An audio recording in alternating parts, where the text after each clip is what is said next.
Alors ici, je vais enfoncer la touche F une fois, deux fois, comme ça, on voit les deux onglets.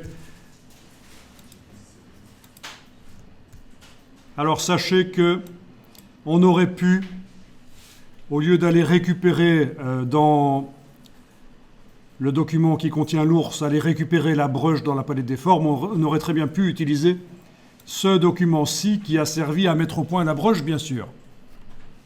On aurait pu démarrer de cette broche-là et la transférer dans le document de l'ours. Ça aurait marché aussi. Mais comme ça, vous avez vu, tiens, quand on n'a plus le document qui a servi à faire la broche d'origine, on peut quand même aller la récupérer dans la palette des formes d'un document qui utilise cette broche.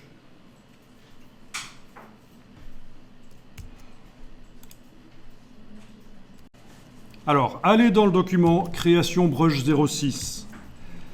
Regardez la broche ici en bas. La broche ici en bas utilise, elle a été créée à l'aide d'une autre broche.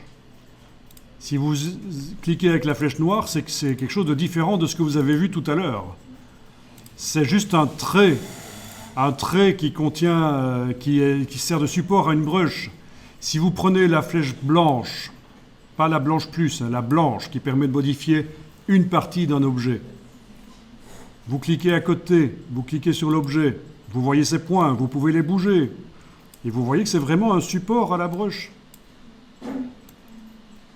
Essayez avec la flèche blanche, vous voyez, vous pouvez ajuster.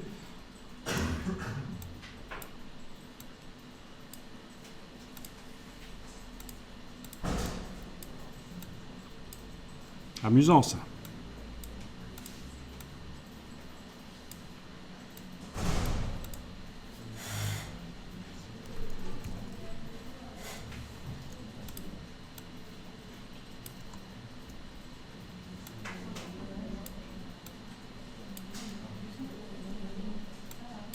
On est d'accord, ça marche, vous voyez?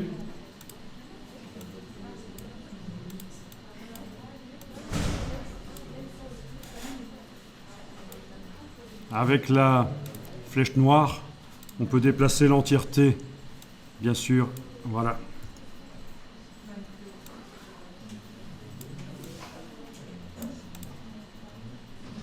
OK. Et cette broche, c'est laquelle?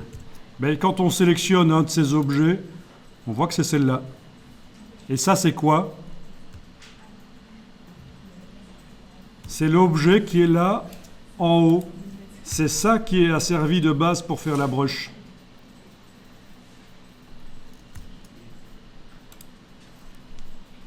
Alors, certains ont compris ce qui va suivre.